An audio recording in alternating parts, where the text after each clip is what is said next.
میرے محترم دوستوں اور بھائیوں، اللہ نے اس کائنات میں ہمیں اپنے فضل اور احسان سے سب سے عظیم انسان عطا بنایا، وہ مخلوق بنایا جس کو اللہ نے سب سے بڑا مقصد دیا اور سب سے اہم چیز کے لیے پیدا کیا، اور وہ اللہ کی عبادت ہے۔ آسمان اور زمین اور باقی ساری کائنات انسان اور جنات کے علاوہ، ان کے بارے میں اللہ فرماتے ہیں، اے انسانوں، آسمان اور زمین اور جو کچھ اس میں ہے سب کا سب ہم نے تمہاری خدمت کے لیے پیدا کیا، تمہارے لیے مسخر کیا، تمہارے کام میں یہ سب لگے ہوئے۔ لیکن انسان اور جنات کو پیدا کرنے کا مقصد اللہ کی عبادت، جو سب سے بڑا اعزاز ہے۔ عبادت کیا ہے؟ کہ اللہ کے احکام، اللہ کی چاہت، اللہ کے پسندیدہ اعمال کو کرنا اور ناپسندیدہ باتوں سے بچانا، یہ عبادت سب سے بڑا اعزاز ہے جو اللہ نے انسانوں کو عطا فرمایا۔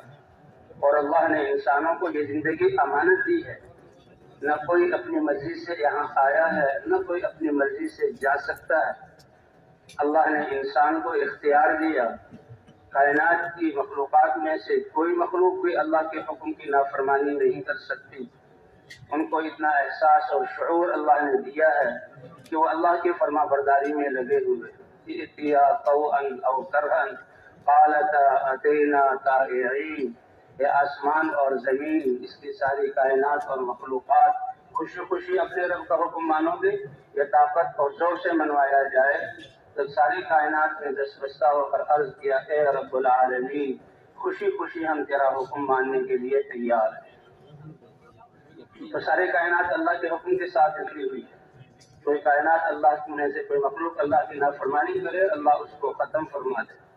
تو اسی طرح اللہ نے انسانوں کو اپنی عبادت کے لیے پیدا کیا۔ عبادت یہ بہت بڑی چیز ہے، اسی لیے کہتے ہیں کہ کامیابی کا سب سے آسان اور مختصر طریقہ اللہ کے احکام پر چل کر زندگی گزارنا ہے۔ یہ زندگی بھی کتنی مختصر تھی، یہ آسمان کب سے اللہ کے حکم کے پابند ہیں، اللہ نے ان کو کھڑا کیا ہوا ہے۔ فرشتے کب سے اللہ کی عبادت میں لگے ہوئے ہیں۔ انسان کی تاریخ تو آدم علیہ السلام سے شروع ہوئی، اور ہر انسان کی زندگی کتنی مختصر ہے۔ اللہ کے رسول صلی اللہ علیہ وسلم نے فرمایا، اعمار امتی ما بین 60 و 70، میری امت کی عمریں تو ہیں ہی 60-70 سال کی۔ وَأَقَلُّهُم مَّن يَتَجَاوَزُ، کچھ لوگ ایسے ہوں گے جو اس سے بھی تجاوز کر جائیں گے، 80، 70، 90، 100 سال، 120 سال یہ اللہ عمر دیں گے۔ لیکن کتنی مختصر زندگی ہے۔ 14-15 سال تو یہ بچپن کے گزر گئے، اور 6-7 گھنٹے انسان کے سونے کے ہیں، پھر انسان اپنی ضروریات میں بھی لگتا ہے۔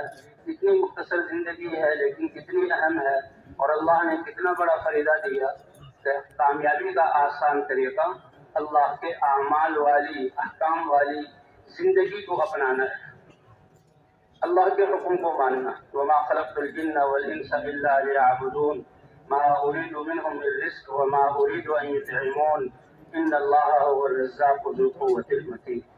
انسانوں اور جنات کو صرف اور صرف اللہ فرماتے ہیں اپنے اپنی عبادت، جس کی ابتدا اللہ کی معرفت سے، انسان یہ پہچانے کہ اللہ میرے خالق ہیں، اللہ میرے مالک ہیں، وہی عبادت کے لائق ہیں، وہی معبود برحق ہیں، اسی کے ہاتھ میں سب کچھ ہے۔ یہ معرفت اور پھر اللہ کی عبادت والی یہ زندگی، تو تھوڑا سا عرصہ اللہ نے عبادت کے لیے دیا، اور پھر دنیا میں بھی کامیابی اور آخرت میں بھی کامیابی۔ اللہ بھی انسان کو کامیاب کرنا چاہتے ہیں، کامیابی ہی کے لیے پیدا کیا۔ انسان بھی اپنی عقل کی وجہ سے کامیابی چاہتا ہے، لیکن کامیابی ملے گی کس کو؟ اس کا راستہ صحیح ہوگا، اس کی محنت صحیح ہوگی، اس کا رخ صحیح ہوگا۔ دنیا کی محنتوں میں بھی غلط محنت کرنے والے اپنے سرمایے کو، قوت کو، زندگی کے لمحے کو ضائع کرتے ہیں، نقصان اٹھاتے ہیں۔ پھر دین کے اعتبار سے قل هل ننبئكم بالاخسرین اعمالا الذین ضل سعیهم فی الحیاۃ الدنیا وهم یحسبون انهم یحسنون صنعا۔ اللہ فرماتے ہیں میں بتاؤں، آپ ان سے کہہ دیجئے بتاؤں کہ تم میں سب سے زیادہ یہاں کام کرنے کے اعتبار سے نقصان میں کون ہے؟ کہ جنہوں نے محنت تو خوب کی اور بڑے دعوے کرتے رہے کہ ہم بڑے کامیاب جا رہے ہیں اور ہماری اسکیمیں اور کارنامے سب اچھے ہیں، لیکن ان کی محنت کی کوئی حیثیت نہیں۔ ضل سعیہم، دنیا کی ساری محنت حقارت پہ، اور ان کو ان کی محنت کا کوئی بدلہ نہ ملا۔ ولا نقیم لهم یوم القیامت وزنا، ان کے اعمال کا کوئی وزن قائم قائم نہیں کرے گا۔ ایمان اور لا الہ الا اللہ، ایک انسان قیامت میں حاضر ہوگا، 99 دفتر اس کے گناہوں کے بھرے ہوئے ہوں گے، اور وہ ان دفتروں کو دیکھے گا اور کہے گا ہائے ناکامی، اللہ اپنے فضل کا ارادہ فرمائیں گے اور اس کو ایک پرچہ دیا جائے گا جس میں لا الہ الا اللہ یہ لکھا ہوا ہوگا، یہ کلمے والا ہے اور صحیح یقین والا ہے، تو اس کو تلوا لو۔ اس کو یہ خیال ہوگا کہ یہ پرزہ ان 99 دفتروں کے مقابلے میں کیا فائدہ دے گا، لیکن جب اس لا الہ الا اللہ کو ترازو کے پلڑے میں رکھا جائے گا تو 99 دفتر گناہوں کے وہ اوپر اٹھ جائیں گے اور یہ پلڑا بھاری ہو جائے گا۔ تو اللہ نے یہ مختصر سی زندگی دی ہے، بہت اہم زندگی ہے۔ حضرت مولانا صاحب رحمۃ اللہ علیہ فرماتے تھے کہ دیکھو انسان نماز میں سجدہ کرتا ہے، پہلا سجدہ کرتا ہے اس بات کا استحضار ہو، اللہ فرماتے ہیں اے انسانوں جس زمین کی طرف تم جھک رہے ہو، اپنے ماتھے کو اللہ کی بارگاہ میں ٹیک رہے ہو، اسی زمین سے ہم نے تمہیں پیدا کیا اور اسی کی طرف تمہیں لوٹا دیں گے، اور دوسرے سجدے میں اسی سے تم کو دوبارہ زندہ کریں گے۔ فرمایا کہ وہ سجدوں کے درمیان جو تھوڑی سی زندگی ہے، تھوڑا سا عرصہ ہے، یہ دنیا کی زندگی ہے، اس کو اللہ کی چاہت اور اللہ کے دین کے مطابق گزار لیں تو اللہ اس کی آخرت بھی بنا دیتے ہیں اور اللہ اس کی دنیا کو بھی بنائیں گے۔ زندگی کا بننا چیزوں سے نہیں، اعمال سے۔ اس لیے جو دنیا کی نعمتیں اور جو سطح دی ہے اللہ نے انسانوں کو، ان کا دائرہ محنت وسیع کرنے کی ضرورت نہیں، بلکہ اس میں اپنے دل کے یقین اور اعمال کو ٹھیک کرنے کی ضرورت ہے۔ اللہ کے ہاں جھونپڑا اور بادشاہ کا شاہی محل سونے چاندی سے بنا ہوا وہ اللہ کے ہاں برابر ہے۔ اس جھونپڑی میں رہنے والا صحیح یقین والا اور اعمال والا ہے، یہ اللہ کو پسندیدہ ہے، کامیاب ہے، اور اس محل میں رہنے والا اس کا یقین اور ایمان اگر اعمال صحیح ہے تو وہ کامیاب ہے۔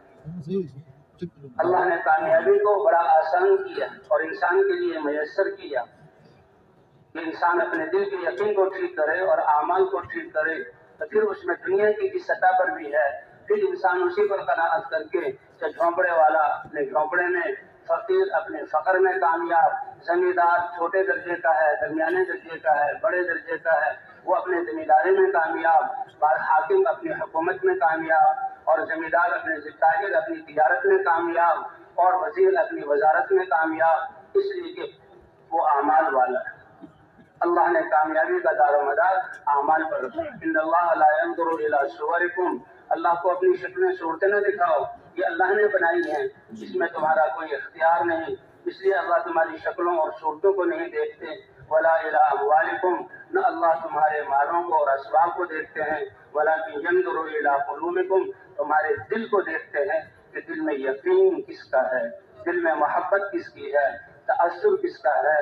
تو سب سے بڑی دولت یقین، ذرہ برابر اللہ کی ذات پر ایمان اور یقین لے کر گیا اور اپنی گناہوں کی سزا پا کر جب کسی ایمان کی بنیاد پر جہنم سے نکلے گا، اللہ دنیا سے 10 گنا بڑی رقبے والی جنت عطا فرمائیں گے، جس کی زمین مٹی کے بجائے مشکی ہوگی اور جس کا گھاس یہ گھاس پھوس کے بجائے زعفران کا ہوگا۔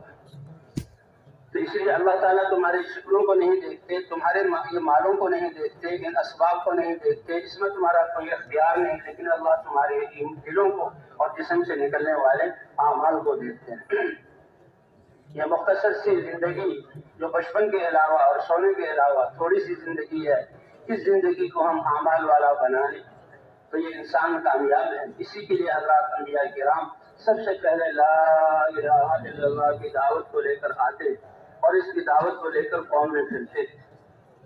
کہتے ہیں کہ اللہ تعالیٰ نے اس کائنات کو انسان کی خدمت میں لگایا، اتنی چیزیں نقل و حرکت میں ہیں، سورج یہ حرارت اور روشنی لے کر کب سے حرکت کر رہا ہے، یہ ہوائیں فضاؤں میں کیسے لپک رہی ہیں، یہ پانی کیسے کہاں سے کہاں تک بہ رہا ہے، یہ بادل جو چل رہے ہیں، یہ کتنی چیزیں بھی انسانوں کے فائدے کی چیزیں لے کر چل رہے ہیں اور انسانوں کی زندگی کا بقا ان پر موقوف ہے۔ ان کی حیثیت اس اللہ کے پیغام کے مقابلے میں کچھ نہیں جو انبیاء اور دین کی محنت والے اس پیغام کو لے کر دنیا میں چلتے ہیں۔ یہ اللہ کا پیغام، اللہ کا دین، مبارک زندگی، یہ وہ مبارک زندگی ہے کہ جس پر اس کائنات کی بقا بھی ہے اور انسان کی آخرت کا بننا بھی ہے۔ کہ ایک اللہ کہنے والا بھی دنیا میں باقی رہے گا، اللہ قیامت کو قائم نہیں فرمائے۔ سور والے فرشتے نے سور کو منہ میں لیا ہوا اور اپنے کان کو اللہ کے امر کی طرف لگایا ہوا، تب اللہ کا حکم ہو۔ اس لیے حضور نے فرمایا کہ دنیا کی زندگی میں کو خوشگوار بنانے کی کیسے کوشش کروں اور یہاں مزے والی زندگی گزارنے کی کیسے محنت کروں، جبکہ میرے سامنے ہے کہ سور والے فرشتے نے سور کو منہ میں لیا ہوا ہے، اللہ کے حکم کی طرف جہاں اس کے کان لگے ہوئے ہیں۔ جب ایک اللہ کہنے والا یہ ختم ہو جائے گا، پھر اللہ دنیا کی بساط کو لپیٹ دیں گے، اس کو حکم فرمائیں گے اور سور کے پھونکنے سے ساری دنیا کو ختم کر دیں گے، اور دوبارہ سور پھونکنے سے پھر انسانوں کو زندہ کیا جائے گا۔ یہ اللہ کا امر ہے۔ اس لیے اللہ نے حضرات انبیاء کرام کو بھیجا۔ انبیاء کرام اللہ کے پیغام کو لے کر انسانوں کی طرف اترتے تھے اور اپنے قوموں کی طرف آتے تھے۔ یہ سارے انسان چیزوں کے بنانے کی محنت کر رہے ہیں اور چیزوں کے بننے میں کامیابی نہیں جب تک کہ ان کو استعمال کرنے والا انسان صحیح نہ ہو۔ اور انسانوں کے بننے کی محنت یہ چیز زراعت سے اور جہاں وزارت اور حکومت اور تجارت سے نہیں، انسانوں کی بننے کی جو محنت ہے وہ دعوت والی ہے۔ حضرات انبیاء کرام اپنی اپنی قوموں کے ہمدرد اور خیر خواہ بن کر اللہ کا یہ پیغام لے کر اترتے تھے۔ تو اس پیغام کو لے کر چلنا یہ سب سے بڑی عظیم نقل و حرکت ہے اس کائنات کی، اسی پر ساری کائنات کی بقا ہے۔ جسے مادی اعتبار سے لوگ سمجھتے ہیں سورج نکل رہا ہے، ہوائیں چل رہی ہیں، پانی بہ رہا ہے، دنیا کا نظام چل رہا ہے، لیکن حقیقت میں جب تک اللہ کا دین ہے اور دین کی حرکت کو لے کر چلنے والے ان کی حرکت موجود ہے، اس پر دنیا کی بھی بقا ہے اور آخرت کی بھی کامیابی ہے۔ اللہ پہلے اس ایمان اور اعمال پر انسان کی آخرت کو بناتے ہیں اور اسی کا پرتو اور اثر دنیا میں بھی اللہ اطمینان اور عزت اور پاکیزہ اطمینان والی زندگی عطا فرماتے ہیں۔ کامیابی کا تعلق اسباب اور اموال اور شکلوں سے نہیں ہے، کامیابی کا تعلق دل کے اطمینان سے ہے اور کامیابی کا تعلق اعمال کے درست ہونے اور اللہ کے راضی ہو جانے سے ہے۔ حضور صلی اللہ علیہ وسلم جو اس دعوت کو لے کر آئے، فرمایا لا الہ الا اللہ کہہ دو، کامیاب ہو جاؤ گے۔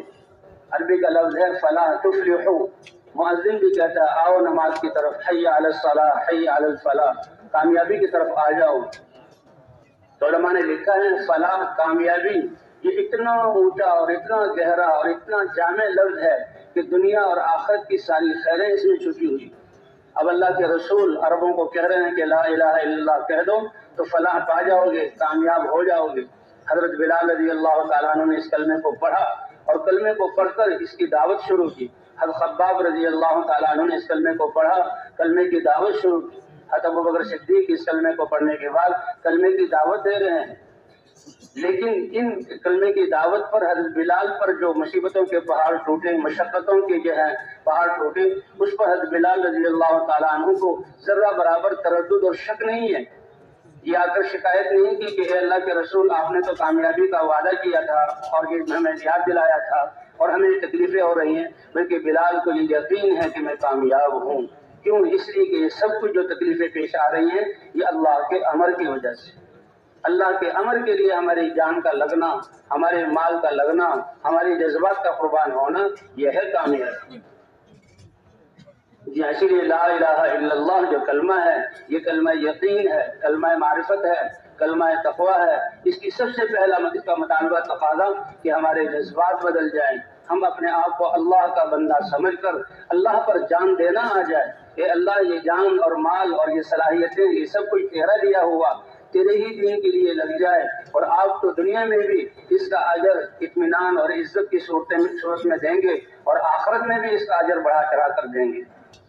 تو اللہ کے دین کے لیے جان اور مال کا لگ جانا یہ کامیابی۔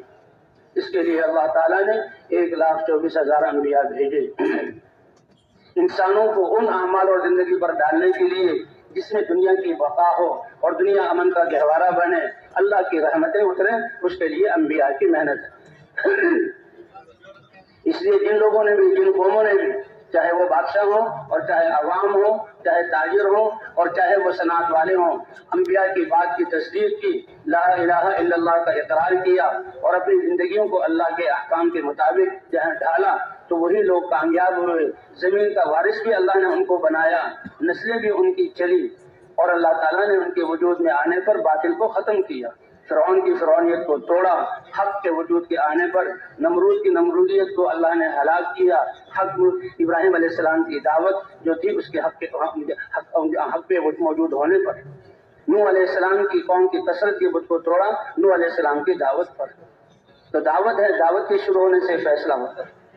سب سے آخر میں سارے نبیوں کے سردار حضرت محمد صلی اللہ علیہ وسلم اسی پیغام کو لے کر آئے، لیکن آپ کی اور پہلے انبیاء کی بعثت میں فرق کہ ہر نبی ایک علاقے اور ایک محدود جو ہے وہ قوم کی طرف اور زمانے کے لیے بھیجے گئے، اور حضرت محمد صلی اللہ علیہ وسلم کو سارے انسانوں کے لیے رسول اور نبی اور رحمت للعالمین بنا کر بھیجا۔ تبارک الذی نزل الفرقان علی عبدہ لیکون للعالمین نذیرا، بابرکت ہے وہ ذات جس نے حق کو بیان کرنے والی، فرق کرنے والی کتاب اپنے بندے پر اتاری تاکہ سارے عالموں کو وہ اللہ کے عذاب سے ڈرانے والا ہو۔ وما ارسلناک الا کافۃ للناس بشیرا ونذیرا، اے نبی ہم نے آپ کو سارے عالموں کے لیے یا سارے انسانوں کے لیے بشارت دینے والا بنا کر کہ ایمان اور اعمال والوں کو کامیابی اور اللہ کی رضا اور جنت کے درجات اور دنیا کے سارے امور کا حل ہونا یہ بشارت دینے والا بنا کر، اور نافرمانی کی صورت میں دنیا اور آخرت کی ناکامی سے اللہ کے عذاب سے ڈرانے والا بنا کر بھیجا۔ وما ارسلناک الا رحمت للعالمین، سارے عالموں کے لیے رحمت بن کر آئے، اور آپ صلی اللہ علیہ وسلم نے اس دعوت کو شروع کی، اور آپ صلی اللہ علیہ وسلم کی بعثت پر نبوت کو اللہ نے مہر لگا دی۔ آپ خاتم النبیین ہیں، آپ کے بعد کوئی نبی نہیں آئے گا، اس لیے فرمایا انا خاتم النبیین لا نبی بعدی، میں خاتم النبیین ہوں، میرے بعد کوئی نبی نہیں۔ وانتم آخر الامم ولا امت بعدکم، تم آخری امت ہو اور تمہارے بعد کوئی امت نہیں۔ اور فرمایا انا حظکم من النبیین، اے میری امت فخر اور ناز کرو اپنے نصیبے پر کہ اللہ کے ہاں نسبت ایک اللہ کی کہ اللہ کے بندے، اور اس کے بعد جو بڑائی کی نسبت ہوگی وہ نبیوں کی، کون ابراہیم علیہ السلام کی اتباع کرنے والا ہے، کون موسیٰ علیہ السلام کی اتباع کرنے والا ہے، کون عیسیٰ علیہ السلام کا امتی ہے، کون داؤد علیہ السلام پر ایمان لانے والا ہے، ان کی نسبتیں ان کے ساتھ اسی کے مطابق مرتبہ، اور فخر کرو کہ تمہاری نسبت حضرت محمد صلی اللہ علیہ وسلم کی طرف ہے۔ کہ یہ کون ہے؟ یہ حضرت محمد صلی اللہ علیہ وسلم کی امت ہے۔ اللہ کو یہ امت پسند و محبوب ہے۔ اس امت کے تذکرے پہلی کتابوں میں بھی کیے، اور اس امت کا تذکرہ قرآن پاک میں بھی، کنتم خیر امت، تم بہترین امت ہو۔ یہ اللہ نے تشکیل کی، اور اللہ نے اس کو پسند کیا، اور اللہ نے اس کو دنیا میں بھیجا اس لیے کہ تم اے امت محمدیہ سارے انسانوں کے لیے نکالے گئے۔ فرمایا تمہارا نصیبہ میں ہوں، تمہاری نسبت میری حضرت محمد صلی اللہ علیہ وسلم کی طرف ہے۔ یہ کتنا بڑا اعزاز ہے، اور میرے لیے بھی نصیبہ ہے کہ جو بہترین امت تھی نبیوں کے کام والی وہ اللہ نے مجھے عطا فرمائی۔ تم بہترین امت ہو، سارے انسانوں کی نفع رسانی کے لیے نکالے گئے۔